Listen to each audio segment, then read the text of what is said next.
Hello అండి. Welcome to Santhu's kitchen and vlogs. ఈరోజు వీడియోలో వేసవికాలంలో మనం ముందుగా పెట్టుకుని మామిడికాయ చిన్న ముక్కల పచ్చడిని ఎలా తయారు చేసుకోవాలో చూసేద్దాం. దీనికోసం 2 పచ్చి మామిడికాయలను తీసుకోండి. ఇవి బాగా ముదిరినవి కాకుండా అప్పుడే టెంక ముదిరే మామిడికాయలను తీసుకుంటే టేస్టీగా ఉంటుంది. వీటిని శుభ్రంగా కడిగేసి ఒక పొడి క్లాత్తో తుడుచుకొని పక్కన పెట్టేసుకోండి. ఇవి తడేమీ ఉండకూడదండి, లేకపోతే పచ్చడి అనేది పాడవుతుంది.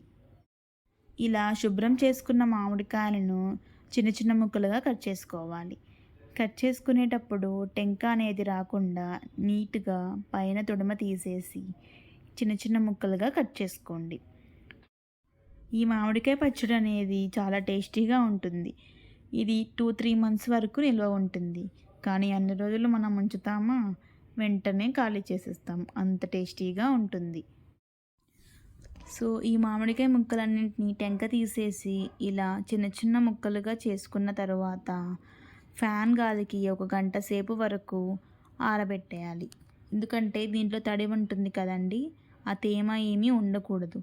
ఆ తేమ ఉంటే మాత్రం పచ్చడి త్వరగా పాడవుతుంది. సో ఆ తేమ ఏమీ లేకుండా ఫ్యాన్ గాలికి 1 గంట 2 గంటల వరకు ఆరబెట్టేసుకుంటే సరిపోతుంది. మొదటిసారి పచ్చడి పెట్టే వాళ్ళైతే ఇలా చిన్న ముక్కలతో పచ్చడిని ట్రై చేసి బాగా కుదిరితే ఎక్కువ క్వాంటిటీలో చేసుకోవచ్చు.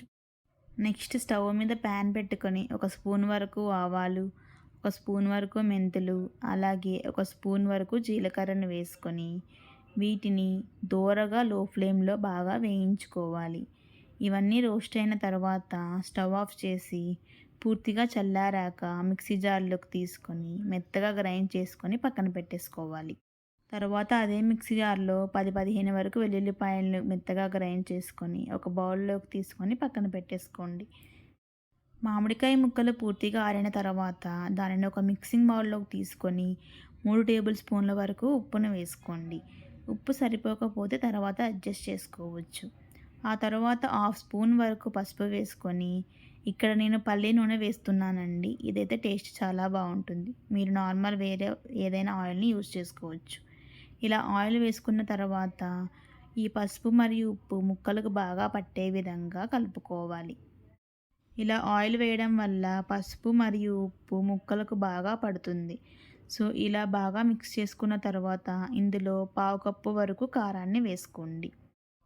అలాగే మనం ముందుగా గ్రైండ్ చేసుకున్న ఆవాలు, మెంతి పొడి, వెల్లుల్లిపాయల ముద్దని కూడా వేసుకొని ఒకసారి ఇవన్నీ బాగా మిక్స్ అయ్యే విధంగా కలుపుకోవాలి.